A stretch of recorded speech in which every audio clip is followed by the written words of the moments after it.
de revenir à mon travail si je pense que ce n'est pas assez bien ou si j'ai mal fait mes retouches. Voilà, donc j'efface tout. Donc voilà, on voit bien la cape.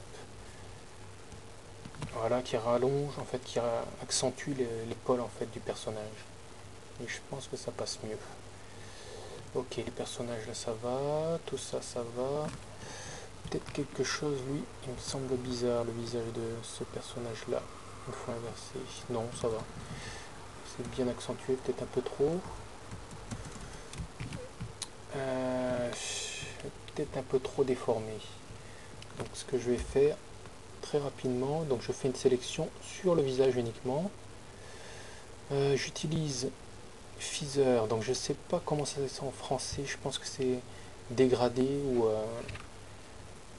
radius, je sais plus. Feather, donc le radius, je vais le mettre à 20 pixels, c'est parfait. Ce qui fait que ma sélection va s'estomper, elle ne sera plus nette en fait, elle va s'estomper de 20 pixels sur le côté et à l'intérieur.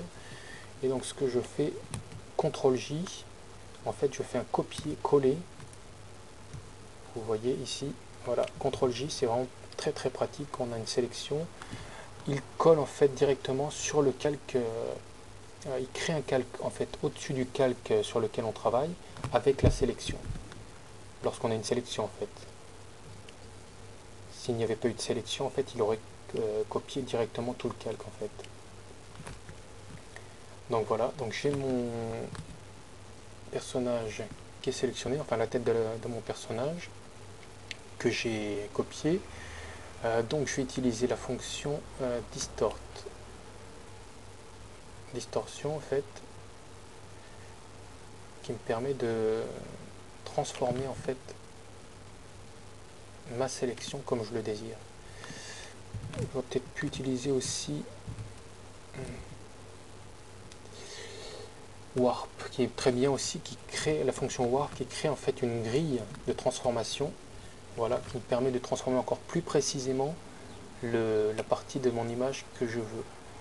Donc là c'est le masque, donc je veux transformer, je pense que voilà, c'est le bas de mon visage qui est un peu trop déformé, qui tire trop vers la gauche. Donc voilà, donc je touche uniquement la grille de transformation de ce côté-là.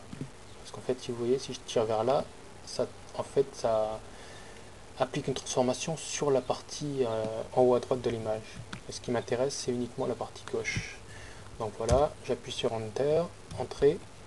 Donc je bouge mon image pour qu'elle recadre avec le dessous, avec l'image originelle. Ici, voilà. Vous voyez, donc c'est léger comme transformation, mais voilà, je vais retirer un peu trop de l'étirement qu'il y avait sur la gauche. Voilà, donc qu'est-ce que je fais? Je vais fusionner en préservant le masque de fusion. CTRL E, voilà. Je vérifie qu'il ne s'est pas créé trop de perturbations dans mon crayonné. Je vais corriger un petit peu en peignant en noir dans le masque de fusion. Ici, j'efface ça, ça, ça. J'en profite pour faire quelques corrections de traits. Ok. Donc là c'est bien, ça c'est bien, ça je vais peut-être effacer quelques traits.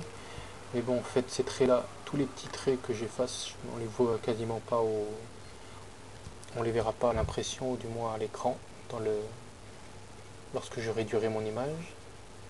Donc là, c'est bon. Lui, il me semble un peu, il y a un problème, je pense, de perspective, mais c'est pas choquant. Je pense que ça peut passer comme ça, ouais. Je vais peut-être plus accentuer en fait la perspective. J'hésite encore. C'est la case 2. Non, 3 en fait. Elle est là. Ici, j'hésite. Non, je vais laisser comme ça, je pense. Ok, donc je refais un flip horizontal. Je flippe mon image en fait pour revenir à mon image de départ, voilà, telle qu'elle est réellement. C'est-à-dire en fait, mode manga, à droite à gauche, haut en bas. Voilà, donc voilà, donc c'est bon. Je pense que j'ai mes bases. Je les retoucherai de toute façon une fois que je vais rentrer dans les détails dans la phase de retouche. Mais voilà, ça me plaît bien. Ok, donc voilà, je vais arrêter là.